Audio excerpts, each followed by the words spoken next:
অসমত আগন্তুক বিধানসভা নিৰ্বাচনৰ ভোট হ'ব নিৰ্যাতন, দুৰ্নীতি আৰু ভ্ৰষ্টাচাৰৰ বিৰুদ্ধে।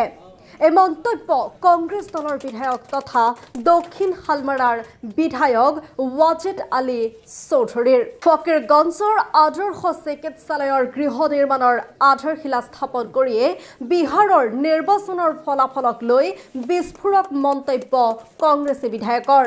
উল্লেখ্য যে দক্ষিণ শালমাৰা বিধানসভা সমষ্টিৰ ফকীৰগঞ্জ আদৰ্শ চিকিৎসালয়ৰ ব্লক জনস্বাস্থ্য ইউনিট নিৰ্মাণৰ হকে চৰকাৰে এখন পেকেজৰ আধাৰত দুখন চিকিৎসালয়ৰ গৃহ নিৰ্মাণৰ নামত ৮৩ লাখ টকা আবণ্টন দিয়ে আৰু ঠিকা লাভ কৰে ঠিকাদাৰ আনিছুৰ ৰহমানে। উক্ত গৃহ নিৰ্মাণৰ ফকীৰগঞ্জ ইউনিটৰ কামৰ আধাৰশিলা স্থাপন কৰে স্থানীয় বিধায়ক ৱাজেদ আলী চৌধুৰীয়ে। আধাৰশিলা স্থাপনৰ পিছতে সাংবাদিকৰ সাক্ষাৎকাৰত বিহাৰৰ নিৰ্বাচনৰ ফলাফলক লৈ বিস্ফোৰক মন্তব্য কৰে আৰু লগতে আগন্তুক ২০২৬ বিধানসভা নিৰ্বাচনত অসমত ভোট হ'ব নিৰ্যাতন, ভ্ৰষ্টাচাৰ আৰু দুৰ্নীতিৰ বিৰুদ্ধে। লগতে বিহাৰৰ নিৰ্বাচনৰ কোনো প্ৰভাৱ নপৰে অসমৰ বিধানসভা নিৰ্বাচনত বুলিও মন্তব্য কৰে। আজি আমাৰ মডেল হস্পিটেলৰ এটা লেবৰেটৰী বিল্ডিং আধাৰশিলা কৰাৰ প্ৰগ্ৰাম আছিল। ইতিমধ্যে আমি আধাৰশিলা কৰিলোঁ। গতিকে এইটো এটা পেকেজ। এই পেকেজত দুটা বিল্ডিং আছে, এটা বীৰ সিং হস্পিটেল PHC আৰু এটা আমাৰ মডেল হস্পিটেল। দুটা মিলাই 83 লাখ, মানে দুটা বিল্ডিং মিলি পেলাই। এইটো আমাৰ হস্পিটেলৰ যিটো কি কয় NRSM।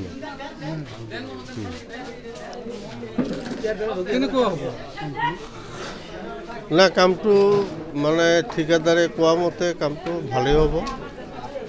গতিকে ৰাইজৰ সহযোগিতাও লাগিব। ইতিমধ্যে কামৰ ফাউণ্ডেশ্যনো হৈ গ'ল। গতিকে যথা সময়ত যিটো গভৰ্ণমেণ্টে সময় দিছে, এই সময়ত ৮ মাহ সময় দিছে। ৮ মাহৰ ভিতৰত তেওঁলোকে কমপ্লিট কৰি দিব বুলি কৈছে। ষ্টাফ আৰম্ভণিৰ পৰাই কম আছে। মই কেইবাবাৰো প্ৰত্যেক অধিৱেশনতেই আমি কোশ্চেন ৰেইজ কৰোঁ। ক'ৰবাত এটাষ্ট হৈ আছে। এই কথাবিলাক প্ৰতিশ্ৰুতি দিয়ে গভৰ্ণমেণ্টে, কিন্তু দেখা যায় কাৰ্যকৰী নহয়। এইবাৰ ২৫ তাৰিখৰ পৰা অধিৱেশন আছে। আকৌ মই এই আমাৰ ষ্টাফ সম্পৰ্কে মই আকৌ কোশ্চেন ইতিমধ্যে দিছোঁ। বিহাৰৰ নিৰ্বাচন চাওক, ইতিমধ্যে আপোনালোকে গম পাইছে টোটাল যিটো ভোটাৰ, তাতকৈ পোল যেতিয়া পোল হৈছিলে তেতিয়া ইলেকশ্যন কমিশ্যনে যিটো হিচাপ দিছিলে, কিন্তু কাউণ্টিঙৰ সময়ত দেখা গ'ল তাতকৈ ভোট বহুত বেছি। গতিকে ইয়াত এটা মানে সন্দেহ হয় যে, কাৰণ ৰাইজৰ যিটো আগত ছ'চিয়েল মিডিয়াই হওক বা মিডিয়াই হওক, যিটো আমি গম পাইছিলোঁ যে এইবাৰ নিশ্চিতভাৱে RJD নেতৃত্বত চৰকাৰ গঠন হ'ব, কিন্তু ৰিজাল্টটো ওলোটা হৈ গ'ল।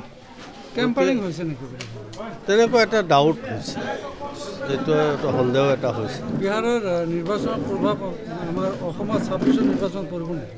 সেইটো মানে চাওক, অসমৰ মুখ্যমন্ত্ৰী আৰু অসম চৰকাৰৰ যি দুৰ্নীতি আৰু যি ভ্ৰষ্টাচাৰ আৰু যি নিৰ্যাতন,